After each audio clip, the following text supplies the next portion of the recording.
199টা গাছ কেটে ফেলা হয়েছিল বহরমপুরে রাস্তা বড় করার জন্য। কিন্তু শুনলে অবাক হবে, এখন হাজার নতুন গাছ লাগানো শুরু হয়েছে। হ্যাঁ, বন দপ্তর আগেই কথা দিয়েছিল তারা গাছ রোপণ করবে, আর এখন পিডব্লিউডি সত্যিই গাছ লাগাচ্ছে খুব সুন্দরভাবে।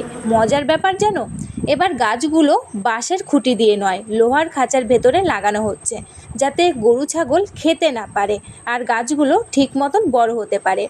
রাস্তা বড় হওয়ার দরকার, কিন্তু তার জন্য আমাদের শহরের সবুজ শেষ হয়ে যাবে, এটাও তো হতে পারে না। এই উদ্যোগ অন্তত দেখাচ্ছে পরিবেশ রক্ষার চেষ্টাটা করা হচ্ছে। তুমি যদি এখন বহরমপুরে যাও, নতুন গাছগুলো দেখতে পাবে। ভাবো, কয়েক বছর পর এই গাছগুলো আমাদের শহরকে ছায়া দেবে। তুমি কি ভাবছো এই উদ্যোগ নিয়ে? কমেন্টে জানাও। ভিডিওটা বন্ধুদের সঙ্গে শেয়ার করো, জানিয়ে দাও গাছ বাঁচানো আসলেই আমাদের দায়িত্ব। ভিডিওটি এই পর্যন্তই, দেখা হচ্ছে আবার পরের ভিডিওতে। ততক্ষণে লাইক, শেয়ার এবং ফলো।